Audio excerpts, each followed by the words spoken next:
Imaginez la scène. Vous êtes en pleine discussion. Vous avez les faits de votre côté. Vous avez répété mentalement chaque argument, chaque chiffre, chaque logique implacable. Vous savez que vous avez raison. Et pourtant, en quelques secondes, tout s'effondre. Votre adversaire hausse légèrement le ton. Il pose une question qui vous déstabilise. Votre cœur commence à cogner plus fort. Vous sentez cette chaleur monter dans la poitrine, cette petite alarme intérieure qui dit « Danger, protège-toi ». Et là, sans même vous en rendre compte, votre voix monte d'un demi-ton. Vos phrases s'accélèrent. Vos mains commencent à dessiner des gestes plus larges, plus rapides. Vous détournez le regard une fraction de seconde de trop. En face, l'autre personne ne vous écoute déjà plus vraiment. Elle ne regarde plus vos arguments. Elle lit votre corps. Et ce qu'elle lit, c'est « Cette personne n'est pas sûre d'elle. Cette personne est en train de perdre le contrôle. » Vous venez de perdre.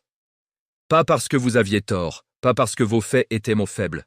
Vous avez perdu parce que votre système nerveux sympathique a pris le volant et que votre cortex préfrontal, la partie qui résonne, qui choisit ses mots, qui reste stratégique, a été mise en veille forcée.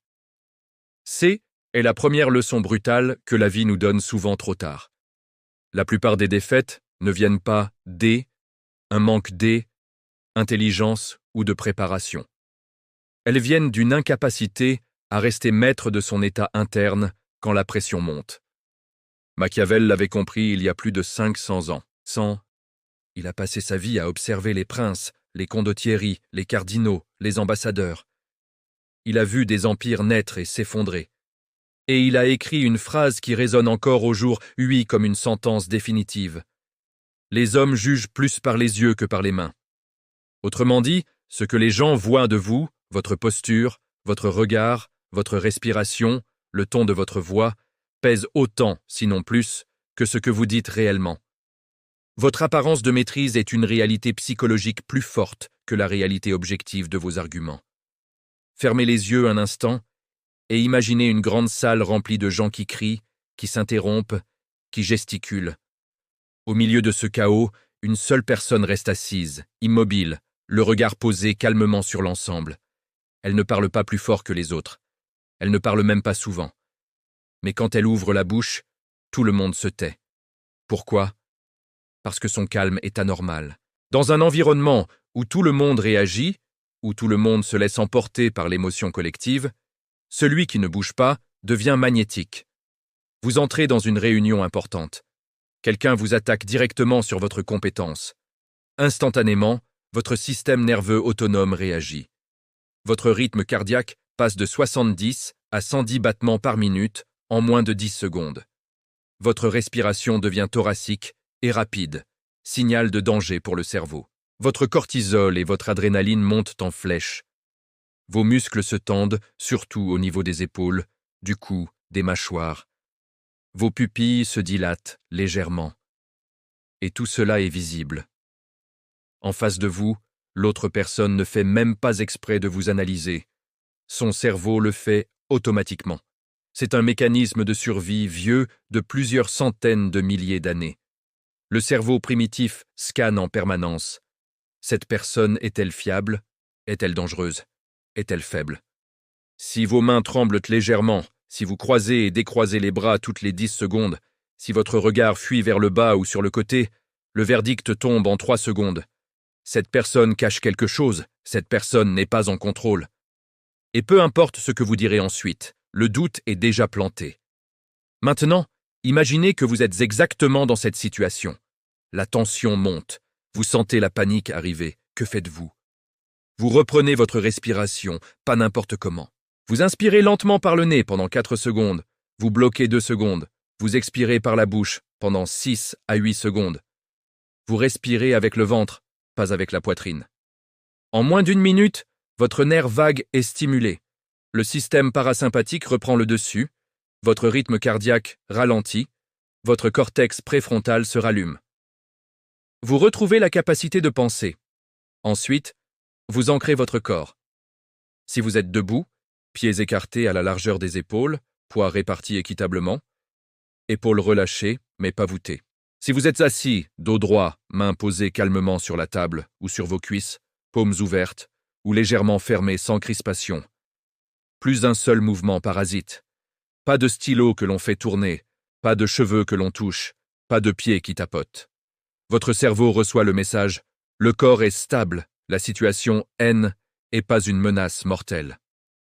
Enfin, vous ralentissez votre voix. Vous parlez à 60-70% de votre vitesse habituelle. Vous baissez légèrement le registre, voix plus grave, égale autorité perçue. Vous laissez des silences. De vrais silences. Pas des rires nerveux. Juste du silence. Le silence devient une arme. Il met l'autre mal à l'aise. Il le force à parler davantage, à se justifier, à se dévoiler. Pendant ce temps, vous restez immobile, respirant calmement. Quelque chose d'étrange se produit alors. L'autre personne crie, s'énerve, gesticule. Vous ne réagissez pas comme elle s'y attendait. Vous ne montez pas le ton. Vous ne vous défendez pas immédiatement. Vous ne vous excusez pas non plus. Vous restez simplement là, stable. Et soudain, c'est elle qui commence à douter. Pourquoi je m'énerve autant?